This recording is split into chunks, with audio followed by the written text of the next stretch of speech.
তৃতীয়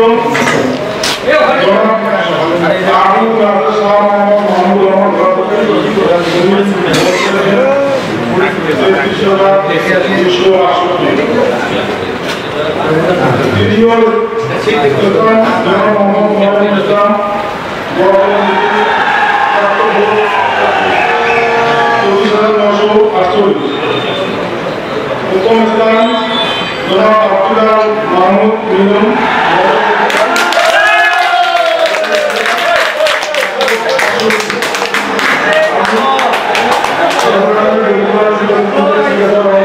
পদে প্রতিদ্বন্দ্বিতাকারী 4 জন প্রার্থীর বেসরকারি ফলাফল ঘোষণা করছি।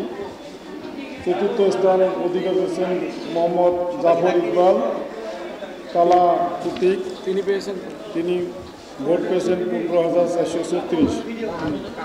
তৃতীয় জনাব মোহাম্মদ আব্দুর রহিম টিউবওয়েল প্রতীক 21,321 ভোট পেয়েছেন। দ্বিতীয় জনাব শাহ মোহাম্মদ ফরাদ হোসেন চশমা প্রতীক প্রাপ্ত ভোট 32,123। প্রথম হয়েছেন জনাব শাহ মোহাম্মদ শারেক খন্দকার মাইক প্রতীক 66,436। আমি বেসরকারিভাবে পীরগাছা উপজেলা পরিষদের ভাইস চেয়ারম্যান পদে জনাব শাহ মোহাম্মদ শারেক খন্দকারকে বিজয়ী ঘোষণা করছি। পীরগাছা উপজেলা পরিষদের 6ষ্ঠ উপজেলা পরিষদ নির্বাচনে মহিলা ভাইস চেয়ারম্যান পদে 6 জন প্রতিদ্বন্দ্বী প্রার্থী ছিলেন। 6 জন প্রার্থীর মধ্যে 6ষ্ঠ স্থানে মোসাম্মদ শারমিন আক্তার বৈদ্যুতিক পাকা প্রাপ্ত ভোট 3,081। পঞ্চম মোসাম্মদ তানজিনা আফরোজ কলস প্রতীক 3,199। চতুর্থ মোসাম্মদ মাহমুদা খাতুন হাঁস প্রতীক 8,675।